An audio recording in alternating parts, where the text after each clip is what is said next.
Well, hello, I'm Doug Apple, back with another special interview for you today. And if you were alive and old enough, everybody seems to remember where they were on September 11th, 2001, when the planes crashed into the World Trade Center in New York City.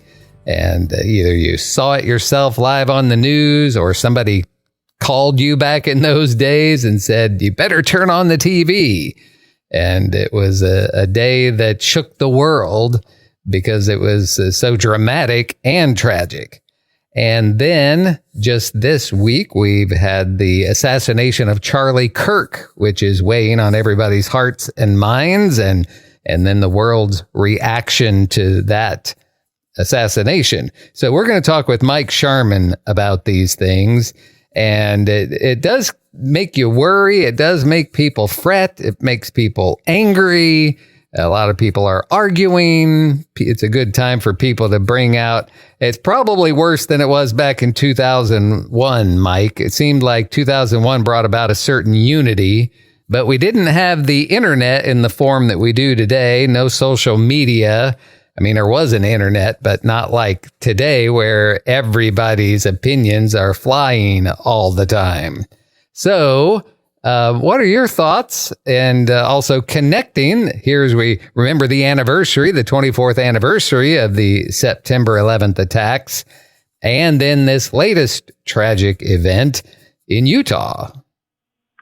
Well, thanks, Doug. And this is definitely a somber day, a day of reflection, investigation into our own spirit, into the spirit of our nation, investigation into the causes of all these things. It's a day that we might think should be draped in black, in mourning. But really, we as Christians need to take away that black drape and replace it with the purple sash of Christ's sovereignty, of his kingship. You know, I think that there's lots of different verses that I've been hearing in discussing the Charlie Kirk assassination and the remembrance of 9/11, and I've heard many, but the one that I think is most appropriate is John 10:10. The thief does not come except to steal and to kill and to destroy. I have come, said Christ. I have come that they may have life and they may have it more abundantly. You know, a lot of people in the general culture may not have ever heard of Charlie Kirk if they weren't in the conservative movement, and many in the Christian conservative movement may not have heard him, and many may not have noticed or seen his constant emphasis on the gospel and on Christ, and how that having a comprehensive biblical worldview needed to inform our actions as a person and as a culture. Many of the people, as you mentioned, who may not have been alive or mature enough to really remember 9/11 when it happened, have not really been taught it that much. We have a brief memorial of 9/11 on the anniversaries, but we really don't remember it, the causes, the reasons, the whys and wherefores of it, or the protection that God gave to us about it. You know, Charlie Kirk, like Martin Luther King Jr., his voice and his ideas and his concepts will be magnified by his death. Mm-hmm. The thief does not come except to steal, kill, and destroy. But Christ says, I have come that they may have life and have it more abundantly. The words and principles that both Martin Luther King Jr. and Charlie Kirk presented will be much more magnified now because of the false attempt of the assassin to silence them both. You know, back in the 60s, well, actually back in the 50s, his first assassination attempt on Martin Luther King was by a black woman in Harlem when he was doing a book signing, and she stabbed him, and it came just a millimeter away from penetrating his heart, and he was hospitalized for a while. You know, she went up to him at the book signing saying, are you that Martin Luther King? Yes, stab. And she had an Italian gun in her pocket, too. For whatever reason, she didn't use that. But then James Earl Ray did the final touch in the 60s and killed him. Well, both of those events, the attempted assassination on him, really got him to be more of a household name. But then the assassination of Martin Luther King made him globally renowned, and his words ring out. Well, Charlie Kirk was well known. He had a very big following. He had a huge influence on the conservative movement, Republicans, but he had a bigger impact on youth. That's what he was doing the day he was killed. He went to Utah Valley College, their university, and he was speaking in the way he normally did of having, prove me wrong. And he would just be sitting there at the table, sitting down, so he's not standing up in an intimidating or power structure. He was sitting down so that he could be closer to seeing eye to eye with the people who walked up to the microphone and just hit them with questions. And that's what he was doing. And he was answering one on why do you think there's so many mass shootings? And he had been proclaiming Christ throughout that. And that's when the assassin's bullet rang out. And his words, knowledge of him, that idea that he had, that he was asked a number of years ago, is there ever any time for political violence? And he specifically said, no, peace is what we have to do. We have to do peace over and over. It is always what we go back to. And I'm paraphrasing what he said. So that assassin tried to kill his words, but magnified it. The terrorist of 9/11, who flew into the Twin Trade Towers, who flew into the Pentagon, who had hijacked a plane that was supposed to, the terrorists on board who had hijacked it, were supposed to be bringing that to the nation's capital and fly directly into Congress, the Capitol. And the hijacked passengers took over the cabin and were successfully able to crash the plane in that lonely field in Pennsylvania. Those terrorists were trying to silence the words of America. They were trying to silence the concept that we are all endowed by our Creator with certain unalienable rights. Among these are life, liberty, and the pursuit of happiness. Those assassins on that day, the ones that went into the Twin Trade Towers, the ones that went into the Pentagon, the ones that had hijacked that plane that crashed in Pennsylvania, they were members of Islam, and they were members of that division of Islam that are the jihadists, the Shia Muslims, who are what's known as Twelvers, that they believe that the way to bring in the Mahdi, which is their version of the Messiah, let's say, to give a rough semblance, the way to bring that about is to create confusion, chaos, and murder and violence. I mean, that literally is what they believed, which is why they were willing to give their lives up to do it.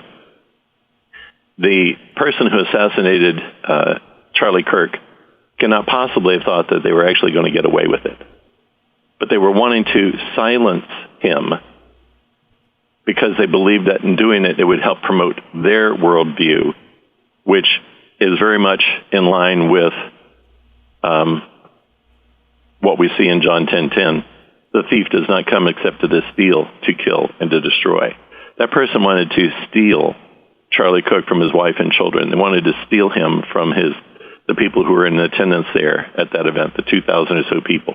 They wanted to steal him from the people that were going to be seeing him at Colorado Springs the next day, or down in Virginia Tech soon thereafter, up in Minneapolis just that very next week. But that didn't happen. Why? Because Jesus said, I have come that they may have life and have it more abundantly.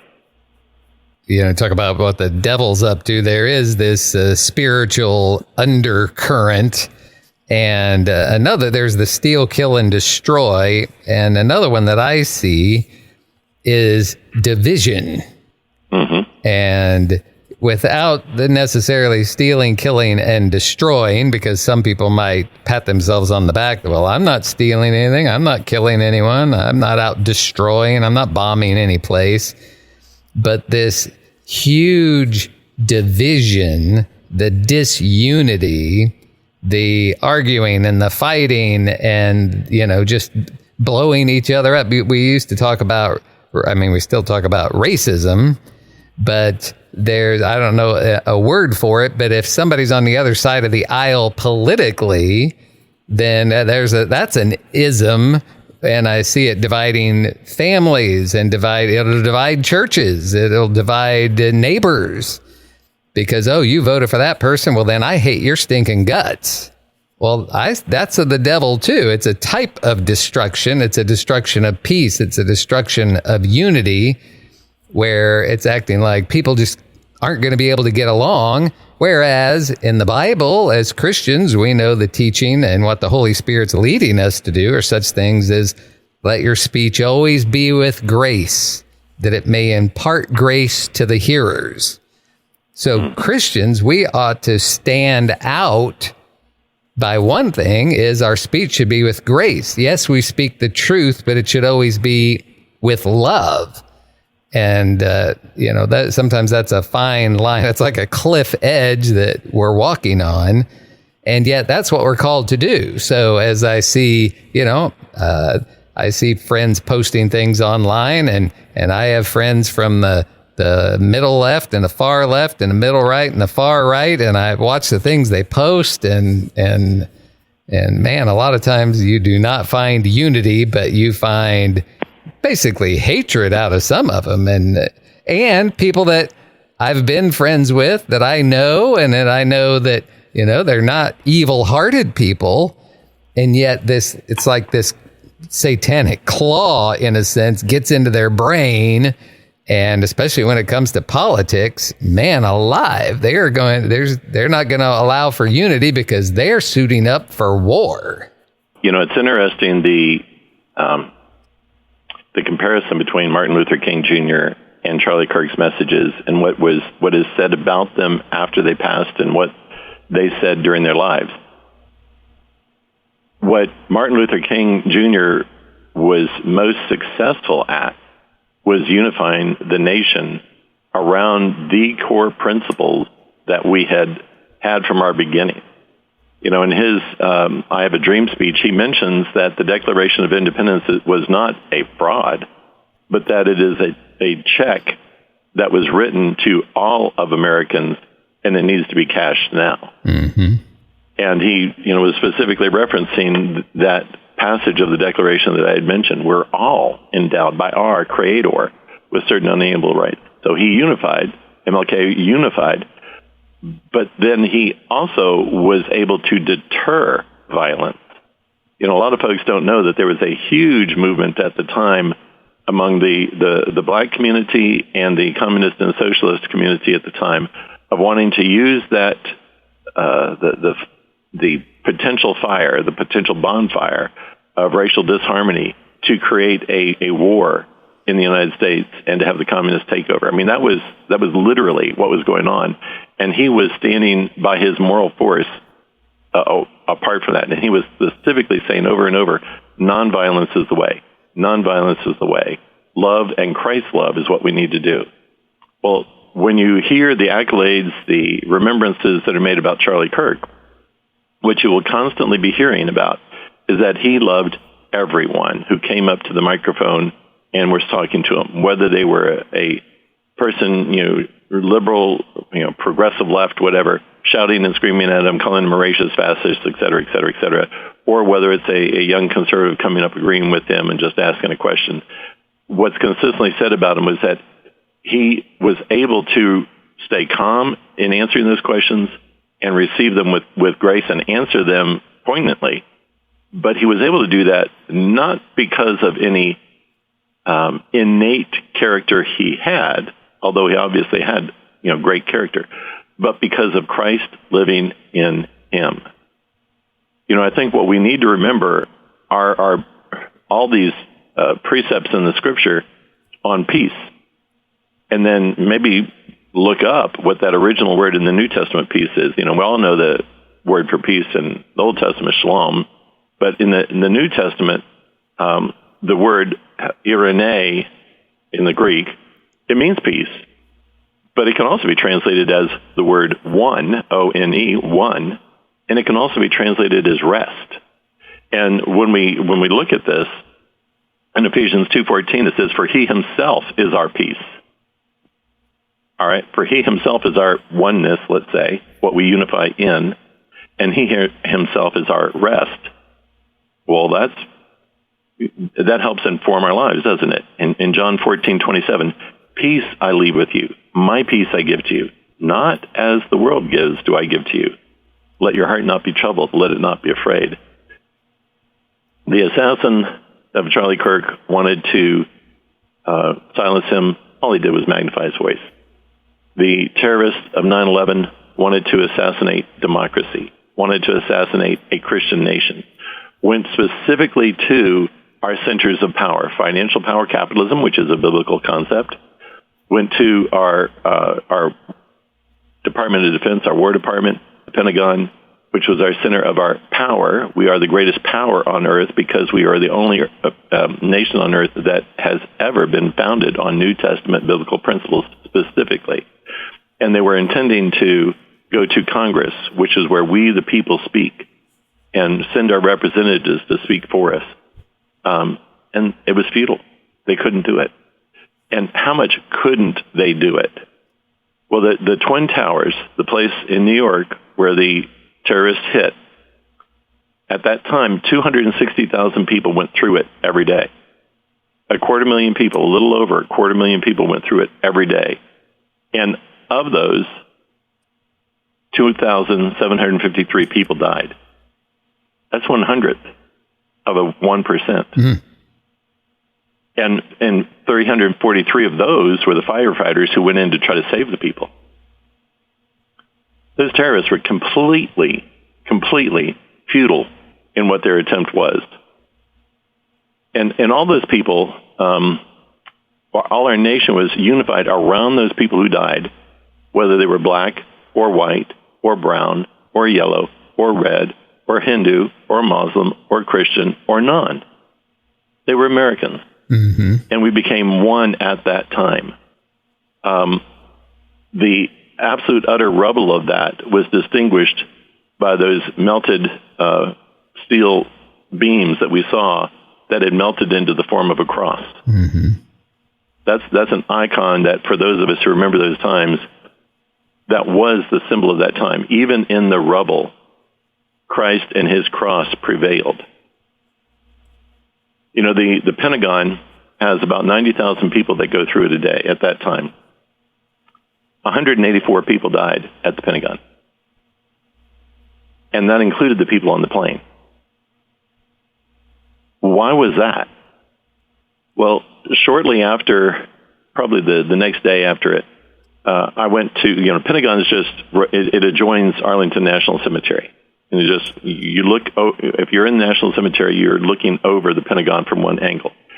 And because my parents are buried at Arlington, I can drive into it and I can go to the different points in Arlington.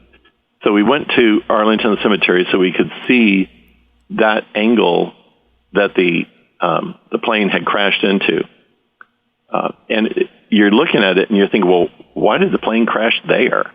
Because it's the most awkward angle a plane could have come at. It's that area, the Potomac's there, so you obviously have flat land there, and the Pentagon is on flat land. But to come to that angle where this plane hit, they had to come over the hills. If you've ever seen pictures of Arlington National Cemetery, you know it's a hill. And so is the area around that. But that plane had to come down and swoop down and hit that side, because the Pentagon, Penta, is 5-sided. They hit that side. Well, at that time, the Pentagon was in the midst of a 20-year process of restoration, renovation, and one of the main purposes of it was to make it bomb-proof and fireproof.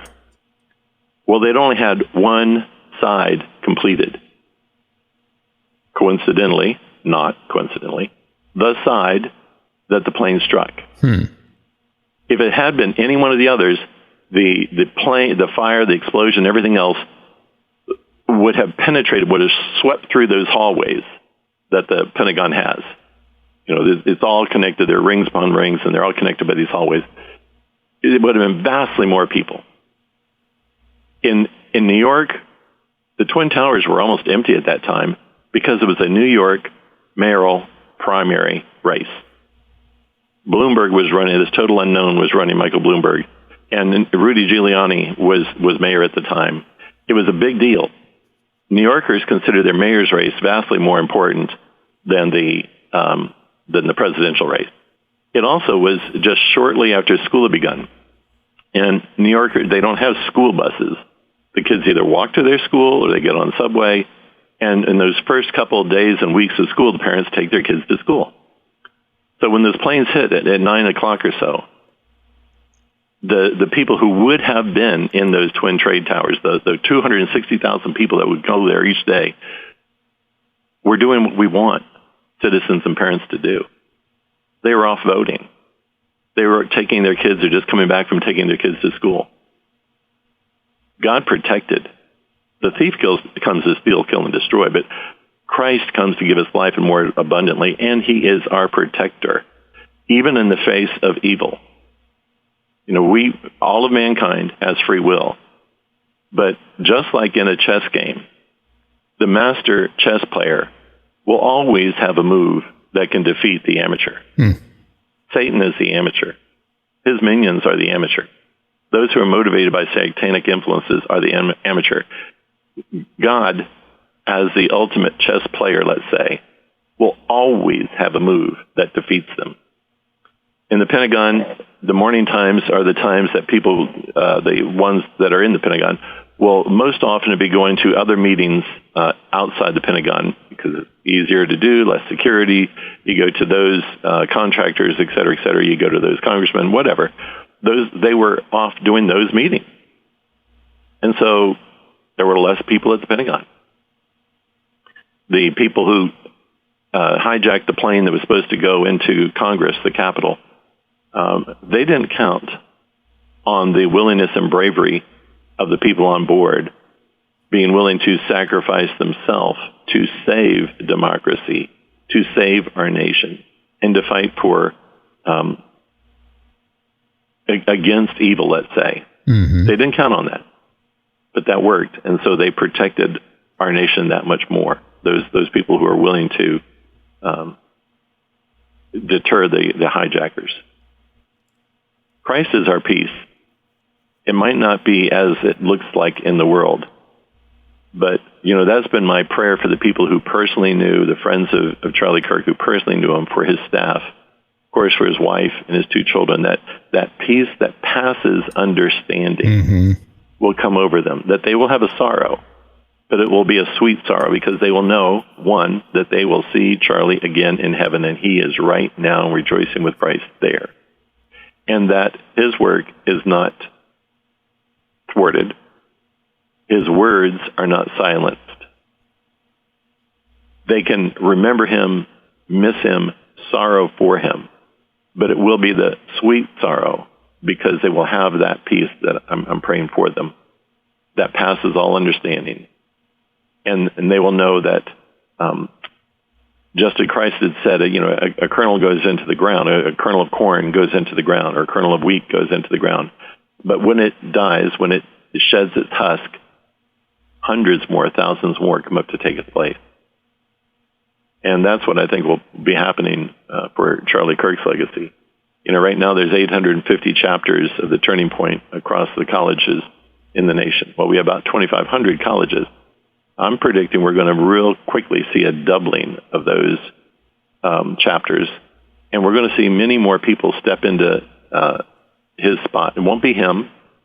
It won't be with his voice, but it will be proclaiming the same principles of we are one nation under God, and have that complete biblical worldview and looking at how to govern men. Well, Mike, I want to ask you this question. Where were you on September 11th, 2001? Well, at the time I had my office in Banco, Virginia. It was just a place I would look up at the Blue Ridge Mountains there in Madison County. And I had, there was a person that I had as an opponent, not so much an opponent, I was a guardian ad litem for children. And a father that I was wanting to protect the children from at the time called me up and said, have you seen, just as you mentioned, Doug, have you seen what's on TV? I said, no, I'm working here at my desk. And he said, well, turn on a plane has hit the trade towers. So at the time, I was also doing an online LLM, my Master of Laws in International Taxation. And so for whatever reason, I was able to get the raw feed of all the news sources. And so I was able to see that one plane. And then we all had thought at that time, as the news sources were saying, they thought it was just a small, private plane that had gone off track and hit. But then that opponent, let's say, called me back and said, a second one's just hit. They know it's an intentional attack. And I looked up on the raw feed that I had of the news sources, and there was, was mentioning that. There was mention about President Bush was up in the air. That was being not necessarily taken to a safe location, but they figured the safest location for us to be flying around in Air Force One. There was a lot of other reports on those raw news feeds of other planes being brought down to the airports and hijackers being taken off them. I never did see anything else again about that. That was supposedly at Dallas and Chicago. But anyway, that's where I was in my office at the time, which was in Banco, Virginia, and looking out of the Blue Ridge, having somebody who had been opposed to me call me up and let me know.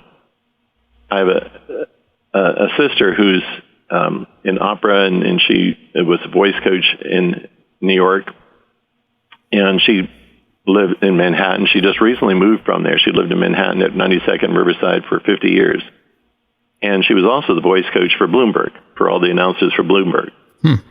And I called her up, and amazingly, I was able to get through because all the phone systems were shut down because of the traffic, et cetera.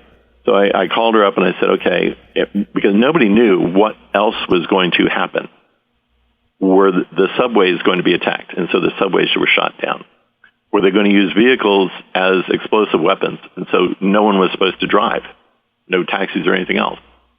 And so I called her up and I said, okay, if you can get up to Washington Bridge, if you can walk up to there, I'll get on the New Jersey side, walk across and get you and bring you back to Virginia here. She said, oh, no. She said, New York is fine. I'm fine. But I'm supposed to teach at Bloomberg today. And I said, Linda, what I can tell you is no announcer for Bloomberg is going to be doing his voice lessons today. And I wasn't able to get through to her again by phone. 9/11 happened on a Tuesday. I wasn't able to get through to her by phone again until Thursday. And her daughter at the time was in one of the magnet schools in New York City. That's a lot of the ways they do the students. And her school was one where many of the students' parents, the majority of the students' parents, worked in the Twin Trade Towers. And she was afraid that, when I spoke to her on Tuesday, she was afraid that they had perished because almost all of the class, the parents worked in the trade towers. And so when I was able to get a hold of her Thursday, I kind of cautiously said, well, how are those students' parents? She said, none of them died. Wow. Why? Well, they were taking their kids to school that day, and they were getting to work late. It was illuminating of how our standard duties of either voting or taking our kids to work preserved people, and God had His chess move to thwart the terrorists. Where were you, Doug? Oh, well, I had taken my kids to school in Illinois, where I lived at the time, and I took them to their Christian school, and I had stopped by Walmart to buy some radio station parts that we needed for something or other. And so I was there in the electronics section at this big Walmart. And back then I had the cell phone, not a smartphone, a cell phone strapped on my side like a holster, And yep, I remember. a phone rang there in Walmart, and I answered it, and it was somebody I was managing a station in Missouri as well at that time, and someone from that station called me and said, "Are you watching TV?" And I said, "No." And she said, "Well, you better go look at a TV." And she told me a little bit about what had just happened, and the bank of TVs was 5 feet away from me. I just stepped around the corner, and there it was, all on all the TVs, the beginning of that news coverage that, of course, then just dominated the whole day. And of course, then a little side story. I always say this, that in the radio business, we are mandated to have this emergency alert system. And everybody's heard this is just a test. Right. But in my entire radio career, going back to the mid 80s, we have never activated the emergency alert system. Even on September 11th, we've downed all the planes, the president's taken into hiding. But what's one thing that we don't do? Activate this expensive and mandated emergency alert system. Mm-hmm. So everybody was still very well informed, thanks to journalists all over the world passing the information along.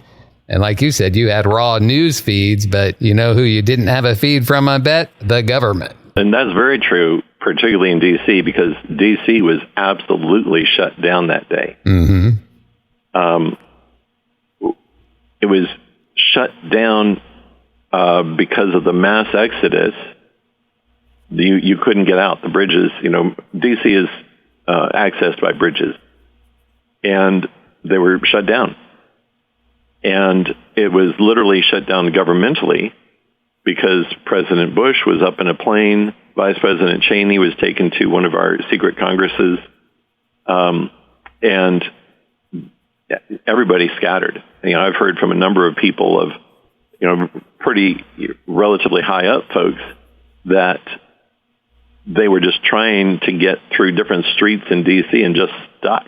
Mm-hmm. And nobody really knew what to do or how to do it if they had an idea of what to do. Mm-hmm. Well, since you didn't know what was happening, right? It's hard to react when you don't know what's actually happening. Right. Or the magnitude of it. Yeah, well, you have this big magnitude of destruction, well orchestrated, obviously, and thought out. And nobody thought that was going to be it. They just thought that was the beginning mm-hmm. of a larger launch. Mm-hmm. And we hadn't even known at the time that we had a lot of terrorist cells in the U.S. And so what was the thought, at least here in the D.C. and Virginia area, the thought at that time was that these terrorist cells were going to activate and start hitting electric grids, transportation bridges, mm-hmm. railways, airports, etc. Because it doesn't take many people to actually create a mass amount of destruction. The thief comes to steal, kill, and destroy. Yeah. It's easy to destroy. Mm-hmm. And so it takes a power like Christ to give us life and give us more abundantly, which he has and will. So we wrap up our time. And we say that you're Mike Sharman with Share Healthcare. Was there a Share Healthcare in 2001? There were healthcare sharing ministries. It was pre-Affordable Care Act. And so the Affordable Care Ministries were relatively small. Share Healthcare at that time was the old German Baptist Brethren, I think they called it Assurance Plan. So it was one of the plain people groups. That group, Old German Baptist Brethren, became Share Healthcare, and it did exist at that time. Okay.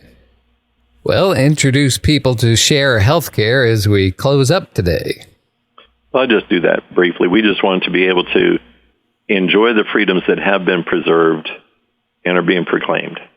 So Share Healthcare is a 501c3 missionary group, a medical ministry that is assisting Christians with sharing their medically necessary medical expenses. I mentioned freedom. We want to be promoting our financial freedom, our medical freedom, and our spiritual freedom, which are all kind of wrapped up in what do we do about our health care. The easiest way to understand Share Healthcare is we're passing the plate across denominations and around the world in order to pay for and share with each other on our medically necessary medical expenses. That's pretty much it in a nutshell. People can look at the details of it online at our website, sharehealthcare.com. And then when they've written down the questions they have from looking at that website, then they can call 1-844-SHARE-HC, 1-844-SHARE-HC during business hours and talk to a real live husband, well, it probably might be somebody's husband, talk to a real live human, and they'll be able to answer your question. And that's 1-844-SHARE-HC. All right. Thank you very much. That is Mike Sharman, the legal counsel with Share Healthcare. And for Wave 94, I'm Doug Apple.